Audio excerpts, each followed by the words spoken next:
Good morning. Thank you for the invitation to join you today. I regret not being able to see each of you individually. I'm here in my home in Alexandria, Virginia, but I'm grateful for the opportunity to share with you a few thoughts on this significant occasion as you move into your naval career. It was only 50 years ago that Midshipman Ball was standing in your shoes, waiting to raise his right hand to be commissioned an ensign in the United States Navy. Like you, I had spent 4 years, in my case 4 years plus 1/4, preparing for this day. A disagreeable course in physics and a late change in curricula delayed my getting out on time. The professor of naval science at the time was not surprised at this delay, as I had not distinguished myself in NROTC other than playing in the band, which was hardly a predicate to success as a naval officer. Be that as it may, I was unsure of what to expect in the fall of 1969. For our nation, it was a time of major change impacting our college campuses and universities, our society, its citizens and institutions, and certainly our Navy and Marine Corps, and each of the services. There was no pandemic all around the world affecting every aspect of daily life, but owing to a movement in our body politic opposing the war in Vietnam, a big change was sweeping the country, one that would have consequences that few could foresee in the days as we took the oath to wear the uniform of our country. On that day, America's role in the world itself was changing. A war far from our own shores in Southeast Asia had raised questions about the limits of American military strength and the post-war strategy of our armed forces, the steadiness of our diplomacy, and the staying power behind America's commitment to freedom around the world. Ominously, public attitudes towards the military were in a downward spiral, and our soldiers, sailors, airmen, and Marines, returning from Vietnam and elsewhere, felt the sting of an indifferent and sometimes hostile public. The effects of this shift in public opinion 50 years ago would last for a full generation before things began to improve in a meaningful way. One of the many consequences of this change, the one that is clearly the most positive, is the all-volunteer force adopted in 1973. Another is the subsequent opening of opportunities for many to serve in a wider range of responsibilities than ever before, and the chance to harness new technologies that have transformed so many of the missions to which you will be drawn. Not all of the many lessons you have learned here at Tech from your teachers and classmates will resonate with you as you take your leave. You may not appreciate just yet how some things will stick with you, even small things, while other lessons will begin to fade away. One of the small things that stuck with me, I recall to this day, from my freshman days in the naval science classroom. I refer here not to the lessons of Mahan on sea power, Nimitz on strategy, or Forrestal on the tenets of naval superiority, but to the admonition of our instructor on the importance of naval protocol, specifically the tradition that when boarding a boat to go ashore or to return to the ship, the admiral always boards last, so as not to be kept waiting. It was a day in 1987 when, to my embarrassment, I violated this simple lesson in the worst possible way. At that time, I was a member of President Reagan's staff, heading up his Legislative Affairs Office at the White House. He was making a trip that day to Georgia, South Dakota, and Idaho, and I was to fly with him on Marine One out to Andrews Air Force Base for the trip.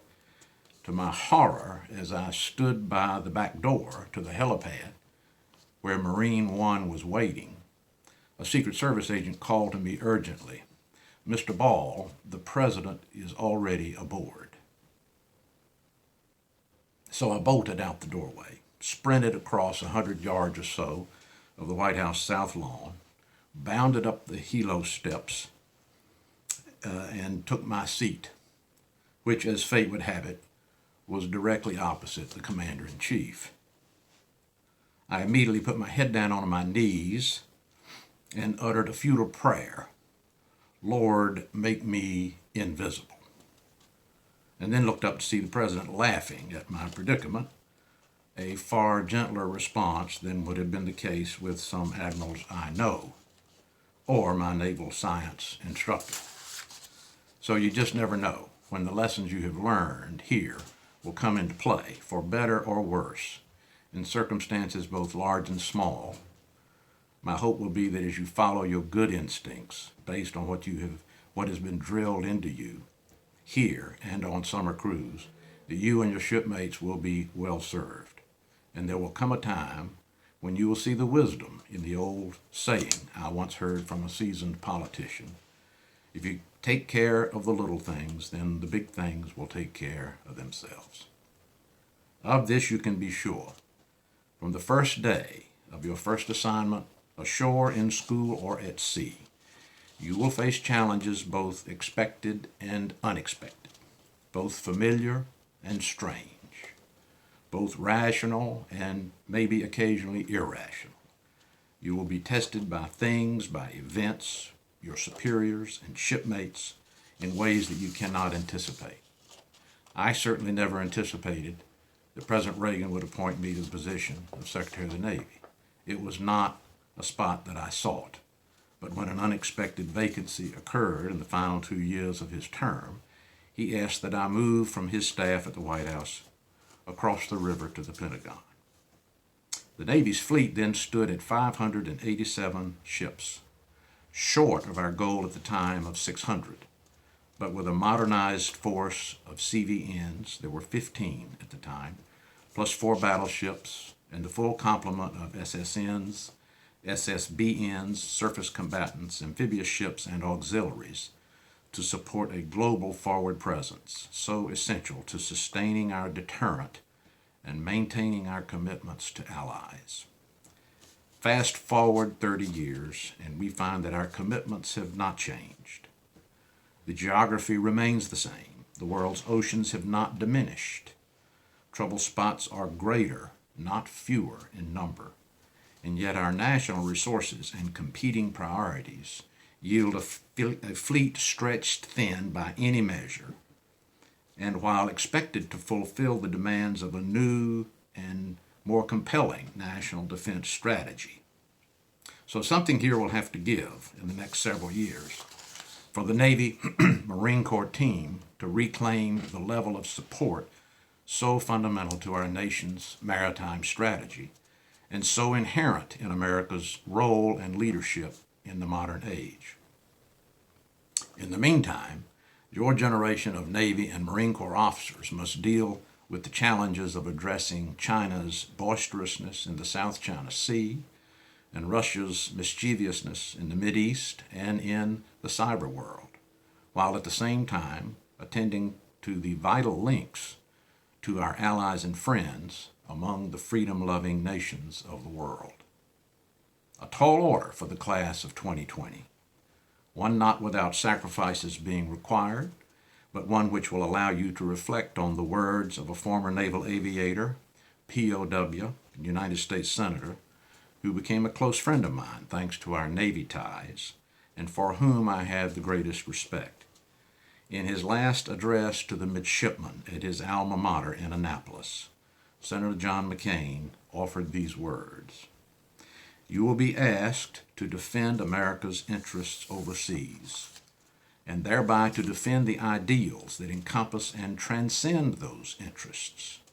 You will protect the international order that American politics, with all its inefficiencies and human frailties, has done so much to create. Many of you will risk everything for your country. You will make sacrifices for your fellow Americans who won't be asked to make sacrifices for you. That's your calling. Thank you for accepting it. I promise there will be compensations for the hard times you endure. You will have lives of adventure. You will have the best of company, and you will know a satisfaction far more sublime than pleasure.